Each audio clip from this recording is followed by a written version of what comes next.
Hello everyone, I'm Gunny and I'm still not dead.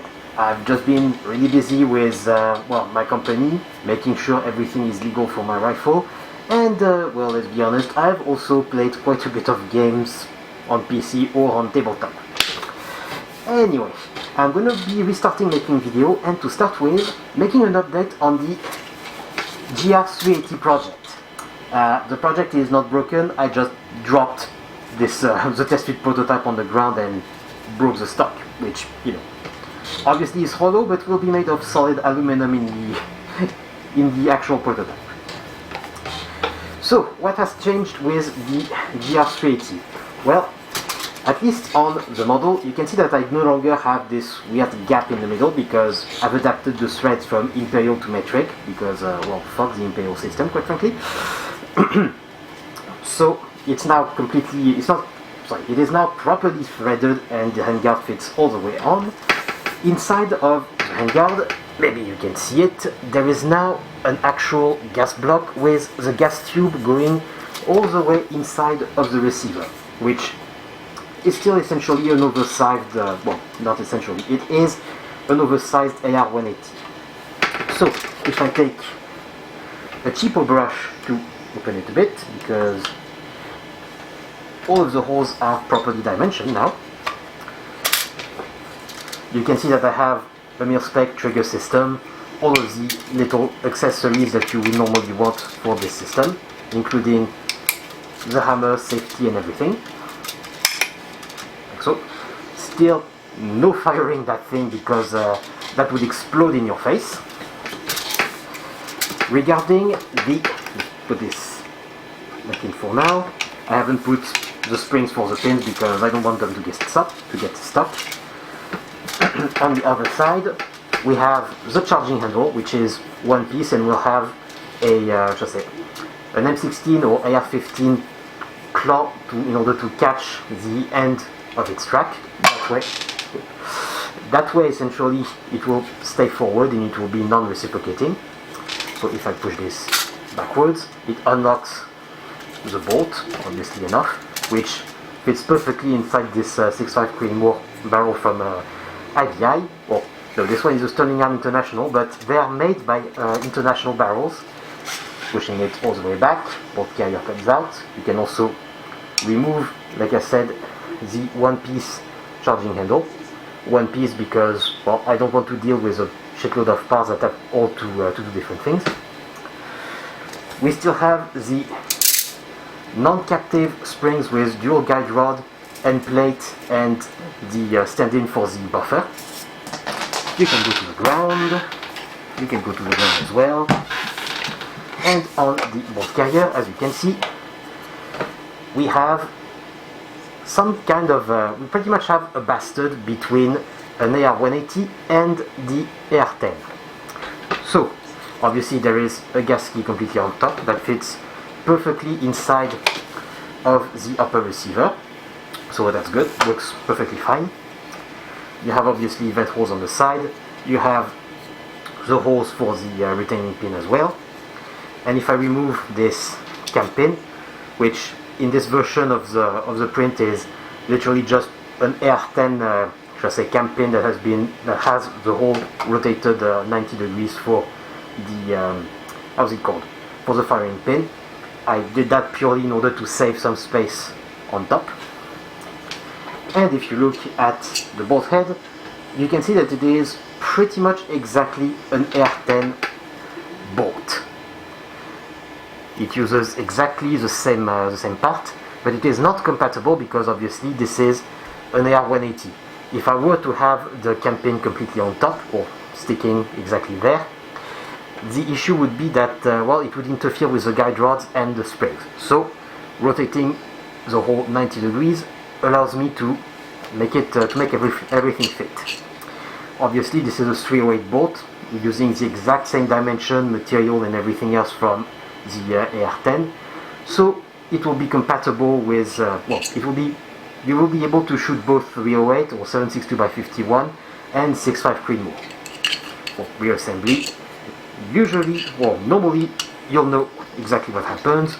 Put it in there, put the cam pin back in, and in theory I would put the firing pin and the retaining pin in, but I'm not going to do that because it serves no purpose as this.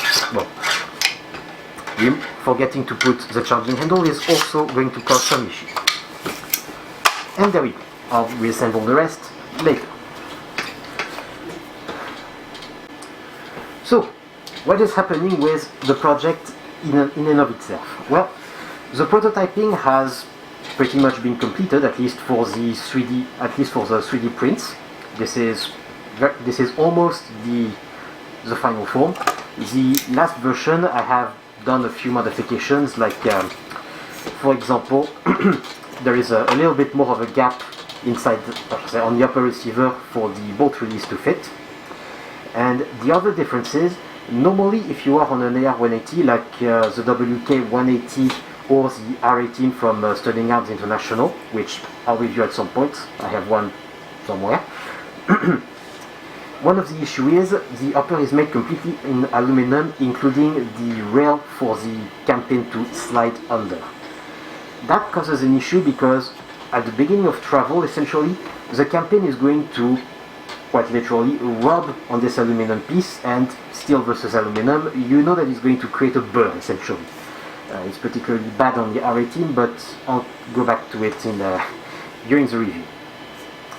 So one of the things that I did on the last version that is on the computer, not on the 3D print, is that I've slightly moved the charging handle upward, and I've added a little bit of, essentially I've added a steel shelf so that whenever the campaign is starting its rotation, or whenever it's starting to go back rather, it will not be rubbing directly on aluminum and damaging the upper receiver, which, considering how little material you are dealing with at the start of the travel, this is going to essentially break at some point, and you'll end up with, the campaign not aligning properly and failing to go into battery at some point or another. So that's for the, shall I say, purely engineering part of the rifle. Now, regarding the pure legalities, I've looked into pretty much all of it, and everything should be fine. Should being the word of the day. Regarding the production in and of itself, well, obviously I want to make this a real thing, and I want it to be made of metal so that I can actually test it. In Canada at least, we can get some, the absolutely crappy Norinco ammo, even worse than Wolf Browns, for example. And we can get it in bulk 7.62x51. So I've bought another barrel that is currently in the other room, and we'll go onto the finished project. At least for the torture or quality testing part. This one is a nice 6.5 Creedmoor barrel. Obviously I'm not going to be shooting thousands of rounds through it, just to make sure that everything is holding properly. So regarding the production itself, well, I've already sent some, I have sent my plans essentially to a bunch of manufacturers, because obviously I don't have the space for putting CNC machines in there, sadly. So it has come to essentially 15,000 Canadian dollars in order to produce that. I can absorb some of this cost with my IT consulting job. However, Canada is in a bit of a weird spot currently politically. To give you a little bit of a summary, even if I'll probably do a proper video on it, Trudeau has decided to de facto ban the sales of pistols, even if it's not in the book just yet, which has caused the sale of 300,000 in Canada, 300,000 pistols or handguns, of course. But the thing is, he's also making a shitload of photo ops everywhere and multiplying the virtue signaling events essentially. Plus, he has also officially announced that he will be the leader of the party going into the next elections. So considering that, and the fact that he's essentially divorcing Jagmeet Singh, the leader of the other leftist party in Canada, a party that is completely broke and that essentially the Liberals might gobble up and not have not have to deal with and have a proper majority in the next election, if they were to win. The Conservative Party of Canada is designating its new leader. This is actually, we'll actually know who it is at the end of the day or during the day today when I'm recording this video. So hopefully we are going to have Pierre Poilievre, which is, I'm not entirely sure he is a populist that would do anything proper, but he has already announced he wants to redo essentially the Firearms Act because that shit makes no sense. It was written essentially by leftists and conservatives in name only, so you can you can guess what it looks like. I made a video on it actually. But so, considering that the Liberals are essentially firing everywhere to try to regain some favors with the voters, for example by promising them safety from the evil gun owners, I'm not entirely sure if he would go with a complete ban of semi-automatics immediately. So I've decided to essentially put the project a little bit on ice, at least for now, in order to see what actually happens. If we do get elections, well, if we do get either elections or an announcement in September, which I'm 99% sure that Trudeau is going to do because, like I said, he wants a real majority and not have to essentially deal with his wife, Jagmeet Singh.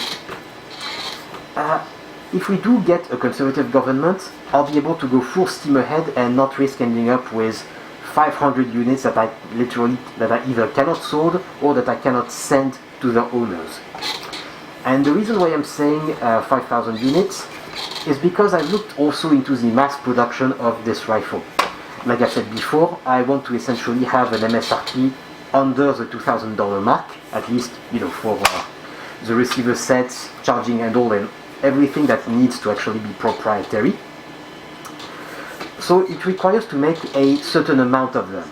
If you look at the R18, for example, I know the first batch that they have made was around 40, I believe. At least that's what I was told.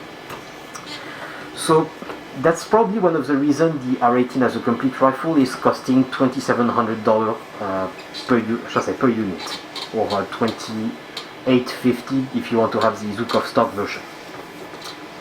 For this one, if I were to produce it, essentially, I think it's 300 or between 300 and 400 units essentially to have the receiver set being at $2,000 or the $2,000 threshold at least. I prefer to go for 500 or more because that would obviously allow me to reduce the price of the receivers. I'm intending to do something more high quality essentially. Like for example, I don't want the upper receiver to be completely mangled by just the rubbing of the campaign, so I want to have steel inserts. I want to make it properly. So, like I said, this is something that I can produce as a functional prototype. For the final one, because I don't have multiple millions to put into the production essentially, it will almost certainly be pre-sales that I will be doing, meaning that I'm putting a minimum of 500 units on sale. I put a minimum of 500 units on sale. People essentially buy it as a pre-order. Then when that threshold is reached, I can call my manufacturer essentially, a third party, make the receiver sets, and as soon as I receive them, I can then send them to all of the people who will have bought it. So that's where I am currently with the project. Like I said, I'm going to make a bunch of new videos. I have already recorded enough footage for for Jericho 2, the Israeli pistol. I have also bought a used FN57 on which I can also make a little bit of a video. I have the R18. I bought a whole bunch of things during the past 3 months because, well, just like in the US, whenever a leftist wants to ban shit, well, we buy everything we can. In this case, I probably spent between $4,000 and $5,000 on guns just within the last 3 months. But yeah, that's where I am. So if you want to help a little bit on the project or that sort of thing, or if you just like my content or my insane ramblings, you can subscribe, you can comment, you can you can hit the notification bell as well. That way you'll know whenever I do another rambling. And the other thing that I did, because well, like I said, 15k, is that I have opened a subscribe staff. Strictly speaking, I believe I also have a Patreon account, but I'm essentially not using this one because well, I'm not a big fan of Patreon and its policies. So I'll be putting all of the links in the comment below. I'll probably also start on doing some streaming of games or that sort of things, because I play a lot. Don't ask me for Tarkov, I hate that thing. And yeah, I'll see you in the next video. See ya!